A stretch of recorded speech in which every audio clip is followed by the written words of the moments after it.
इससे हमें एक्स्ट्रा जो है देखने को मिलता है कि मार्केट में हमें हमारा मूव हमारी सही डायरेक्शन में फ्लो कर रहा है। Just because of this candle हम लोग थोड़े से अवेयर हो जाते हैं, इन्वेस्टमेंट बढ़ाने की कोशिश करते हैं।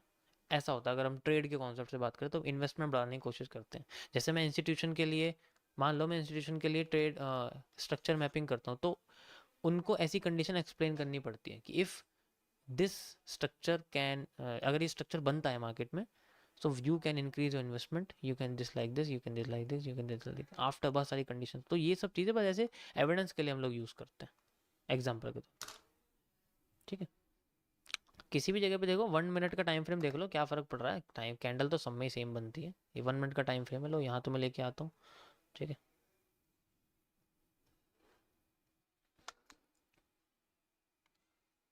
ये देखो अवेयर करा इसने ब्रेकआउट के लिए और ब्रेकआउट करा। ठीक है,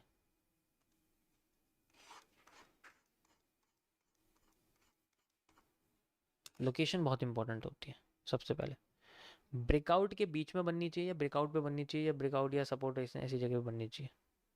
ठीक है, अब आती है दूसरी वाली, ये वाली, इसका क्या मतलब है। ठीक है, देखो मैं इसके बारे में बताने वाला हूँ आपको।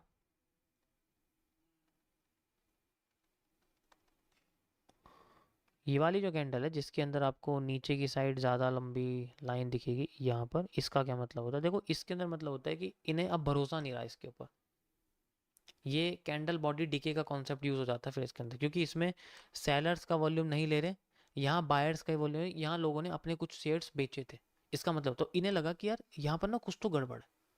तो जैसे जैसे मार्केट में यहाँ पर जो है छोटे होने लग जाती है, मार्केट में क्या होता है कि इनका जो होल्डिंग वॉल्यूम है ना उसके ऊपर सवाल उठने शुरू हो जाते हैं कि भाई होल्डिंग वॉल्यूम तो कम हो रहा है, लोग बेच रहे हैं, इसलिए नीचे से बॉडी खत्म हो रही है। तो होल्डिंग वॉल्यूम कम होने की वजह से मार्केट में इससे रिवर्सल क्रिएट हो जाता है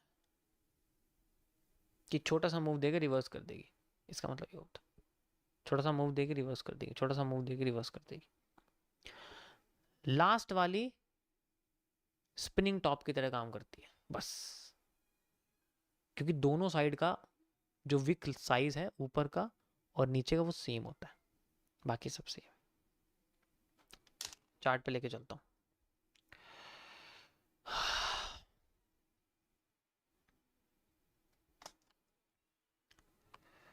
डुबा दिया पानी में, डुबाया पानी में, डुबाया। ये स्पिनिंग टॉप की तरह होती है, और लेके चलते हैं आपको।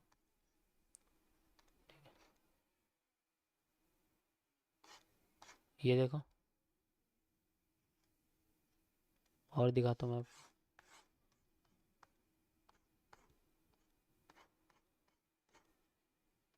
सेंट्रल एरिया, कैंडल की बॉडी इंपॉर्टेंट होती है। ये देखो डुबा दिया पानी में, ये तो स्पिनिंग टॉप की तरह काम कर रही है, सिंपल। तो सारी की सारी इसी तरीके से होती है। बहुत कम होती हैं जो अपने आप को, मतलब देखो अब हर कैंडल तो बिल्कुल काम नहीं करेगी, ये तो तुम्हें जब मानना पड़ेगा कि कोई भी कैंडल 100% श्योर नहीं होती, लेकिन उसकी लोकेशन उसको हमें हेल्प कर सकती है उसकी फेक और रियल मूव पता करने में। जैसे कि अब हैमर, सब जानते हैं कि हैमर किस तरीके से काम करता है। जो मैं स्ट्रीम बहुत टाइम से देख रहा हूँ उसको हैमर के बारे में पूरी नॉलेज होगी कि हैमर कौन सा सही है कौन सा गलत है, हमें पता लग गया।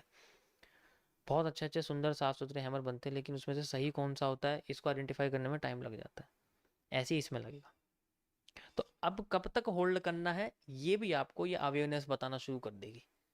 स्टार्टिंग कहाँ से करनी है वो तो हमें पता ही है, रिवर्सल एरिया। होल्ड कब तक करना है, कैसे होल्ड करना है, कंटिन्यूस रखना है या नहीं रखना है, वो कॉन्सेप्ट थोड़ा सा इस तरीके से हो सकता है। ओके गाइस, बेसिक कॉन्सेप्ट है ये, छोटी मोटी बात मत समझना इसको, बेसिक है ये, बड़े लेवल पे बहुत तगड़ी चीज़ है ये। ठीक है, बड़े लेवल पे अगर आप देखोगे तो ये बहुत तगड़े तरीके से काम करता है।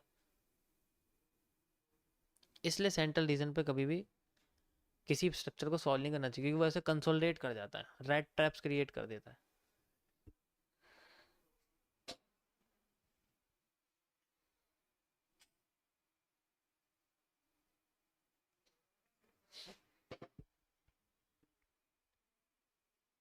मजा आया।